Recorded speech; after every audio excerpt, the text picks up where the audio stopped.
కొచ్చిన ఎర్రచందనం స్మగ్లర్ గంగిరెడ్డిని పోలీసులు లక్డీకపూల్లోని డీజీపీ ఆఫీస్కు తరలించారు.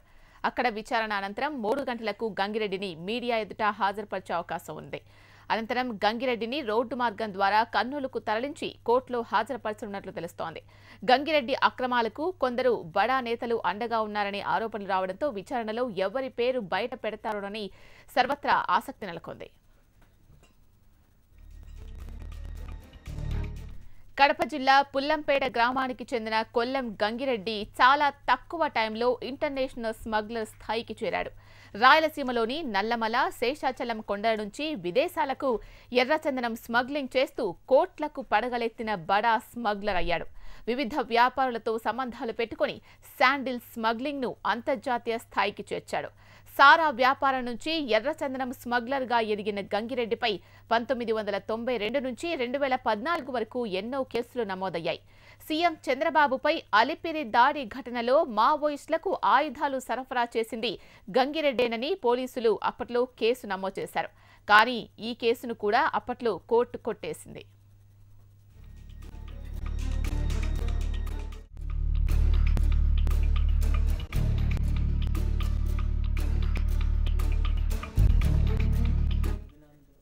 రాజంపేట, పుల్లంపేట, ఆళ్లగడ్డ, తిరుపతి, చిత్తూరుతో పాటు పలు పోలీస్ స్టేషన్లలో కేసులు నమోదయ్యాయి.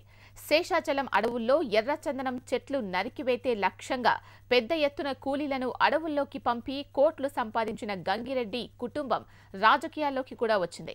అతన్ని రాష్ట్రానికి తీసుకురావాలన్న పోలీసుల ప్రయత్నాలు ఇన్నాళ్లకు ఫలించడం, రాష్ట్రానికి రావడంతో మిగతా ఎర్రచందనం స్మగ్లర్లలో దడ పుట్టిస్తోంది. గంగిరెడ్డి విచారణలో ఎవరెవరి గుట్టు వెల్లడిస్తాడో, ఎవరికి ముప్పు ముంచుకొస్తుందో అనే ఉత్కంఠ నెలకొంది.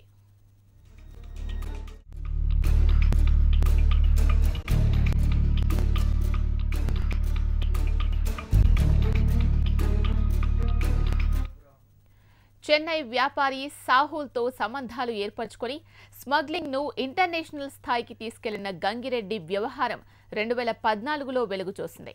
మార్చి 3న వెల్దుర్తి దగ్గర ఒక గోదాంలో భారీ అక్రమ ఎర్రచందనం నిలువలు దొరకడంతో గంగిరెడ్డి గుట్టు బయటపడింది. ఈ కేసులో గంగిరెడ్డిని అదే ఏడాది ఏప్రిల్ 5వ తేదీన అరెస్ట్ చేశారు. 43 రోజుల పాటు బెయిల్ రాకుండా అడ్డుకున్నారు.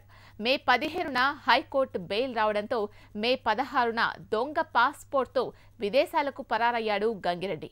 మొత్తానికి ఇన్ని రోజుల తర్వాత ఏపీ పోలీసులకు చిక్కాడు.